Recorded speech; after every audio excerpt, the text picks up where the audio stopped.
Your body may be aging faster than you think, not because of time, but because one silent organ is under attack. Most of my life, I thought body fat was just extra weight. Something you carried. Something you tried to lose. Something people judged in the mirror. But then, I came across a line in a biology paper that stopped me cold. Fat is an organ. Not a metaphor. Not an exaggeration. An organ, as real as your liver, your lungs, or your heart. I remember sitting there for a moment, rereading that sentence, feeling this strange mix of curiosity and unease. Because if fat is an organ, then gaining fat is not just a cosmetic change. It means one of your organs is growing, expanding, working harder than it was designed to. And suddenly, the conversation about weight felt very different. The deeper I went into the science, the more unsettling the picture became. Fat isn't passive. It isn't just sitting there, waiting to be burned off someday. It's constantly active, constantly communicating. Your fat cells release hormones that talk to your brain about hunger. They signal your muscles about energy. They influence your immune system, your metabolism, even your mood. In a healthy body, this system is elegant, balanced, quietly keeping everything in sync. But biology has a memory. For millions of years, food was scarce, and survival depended on storing every possible calorie. Our ancestors didn't struggle with abundance. They struggled with hunger. So the human body evolved to protect fat fiercely, to hold on to energy as if the next meal might not come. Then, almost overnight in evolutionary terms, the world changed. Food became cheap, convenient, engineered to taste irresistible, packed with sugar, salt, and fat in combinations our brains find almost impossible to ignore. And movement, the physical effort that once defined daily life, became optional. We didn't redesign our biology for this new world. We simply dropped it into an environment it was never prepared for. And that's when something subtle begins to happen. The organ that once protected us from starvation starts carrying a heavier and heavier load. Meal by meal. Year by year. Quietly adapting, stretching, compensating, until one day, without any dramatic warning, it crosses a line. Not from healthy to sick overnight, but from protective to overwhelmed. And once I understood that fat could become overwhelmed, the next question that kept bothering me was much more specific. Does all fat behave the same way? At first, I assumed it did. Fat was fat. A number on the scale. A measurement around the waist. But the more I explored the research, the more I realized how misleading that assumption can be. Because biology rarely cares about simple numbers. It cares about location. Most of the fat we notice sits just beneath the skin. It's the soft layer you can pinch on your arms, thighs, or stomach. For years, I thought this was the fat doctors worried about most. It's visible after all. It changes how clothes fit. It shows up in photos. It's the fat we talk about openly. But there is another kind of fat that rarely gets attention, not because it's harmless, but because it's hidden. It lives deep inside the body, wrapped tightly around vital organs like the liver and intestines. You can't see it. You can't grab it. You may not even know it's there. And yet, this fat is far more active than the kind under the skin. It responds quickly to stress signals. It releases energy directly into the bloodstream. It communicates constantly with the rest of the body, as if it's always on high alert. That realization unsettled me. Because it means two people can look almost identical on the outside, and carry very different risks on the inside. I started noticing how body shape tells a quiet story. Some people store more fat around their hips and legs, while others accumulate it around their abdomen. On the surface, both patterns can seem ordinary. But biologically, they are not the same. Fat stored deep in the torso tends to crowd the organs, interfere with their function, and push the body into a state of constant metabolic tension. And what makes this particularly unsettling is how silent it is. There is no sharp pain, no obvious warning sign, just a slow, invisible shift happening beneath the surface, long before anyone thinks to worry. That's the moment when the story stops being about appearance and starts becoming about risk. And once risk enters the picture, the next question that kept me up at night was this: what exactly is happening inside the body when that hidden fat keeps growing?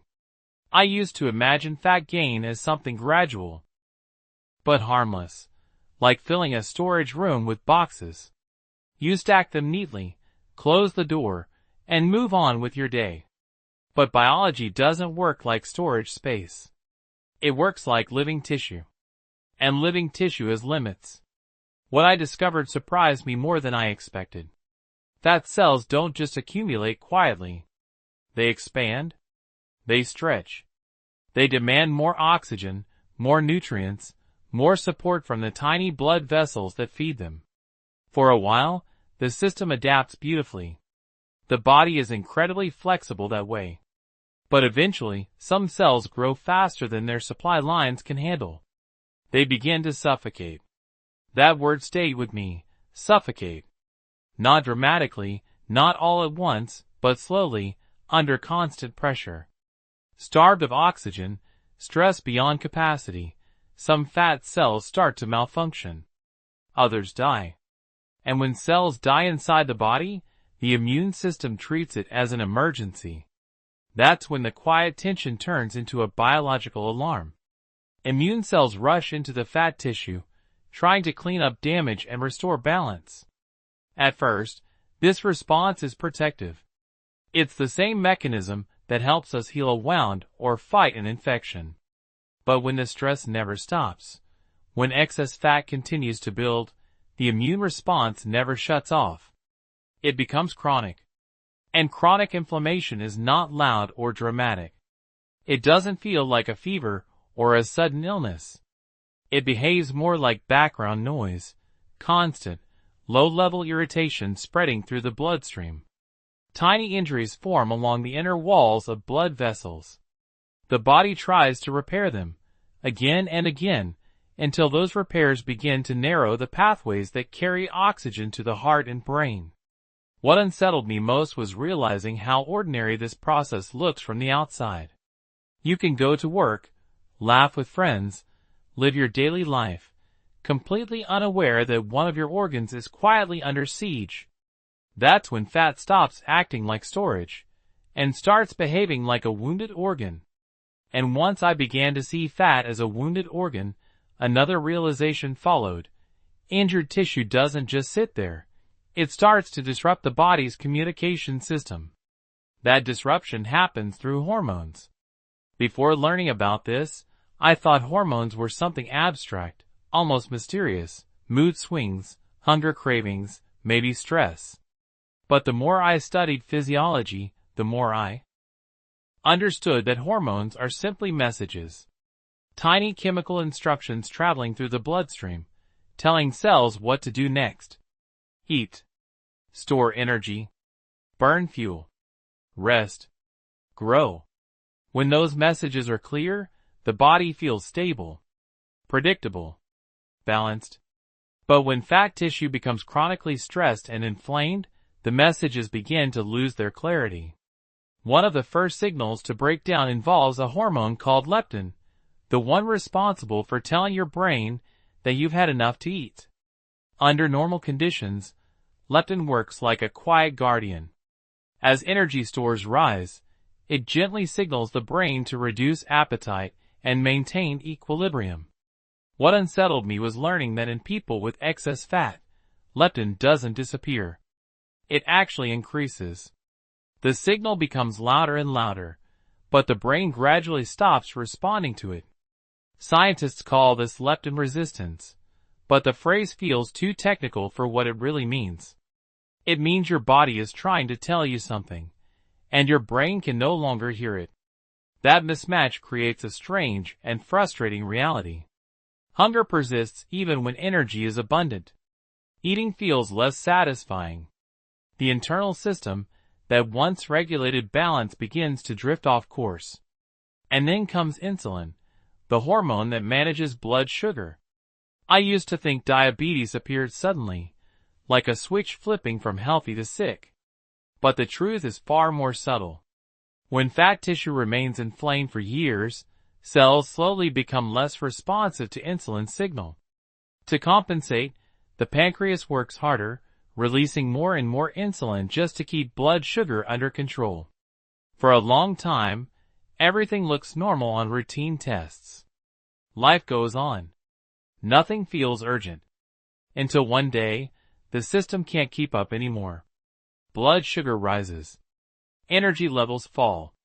Damage begins to spread quietly through nerves, blood vessels, and organs. And what struck me most was not the drama of the disease itself, but the silence that precedes it, the years of gradual strain happening without clear warning. That's when I realized this story isn't really about weight at all. It's about communication, and what happens when the body's signals start to fail.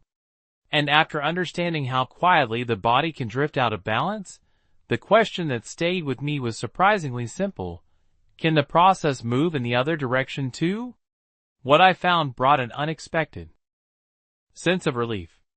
The human body is far more forgiving than we often assume. It doesn't hold grudges. It responds to change.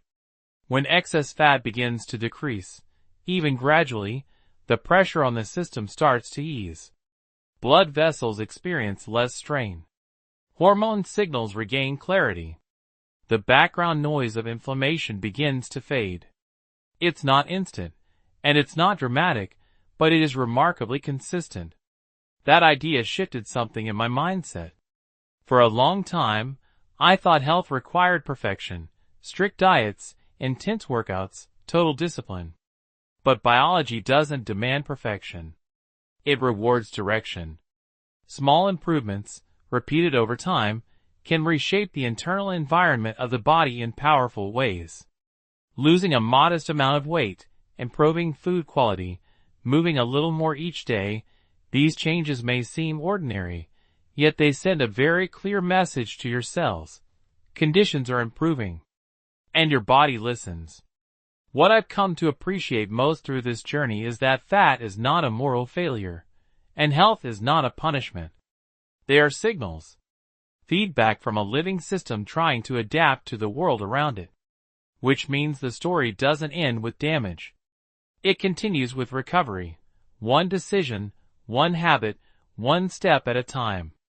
In the end, what changed me wasn't fear, it was understanding. The more I learned about how fat works inside the body, the more I realized that health is not decided in a single moment, but shaped quietly over time. Every meal, every step, every habit sends signals to your biology. Your body is constantly listening, constantly adapting.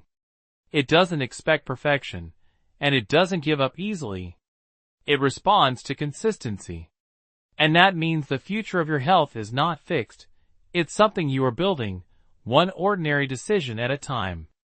The deeper lesson here is simple but powerful. Your body is not your enemy. It's your partner. When you treat it with patience, respect, and small daily improvements, it will work incredibly hard to heal and protect you. So instead of chasing extreme changes, focus on sustainable ones.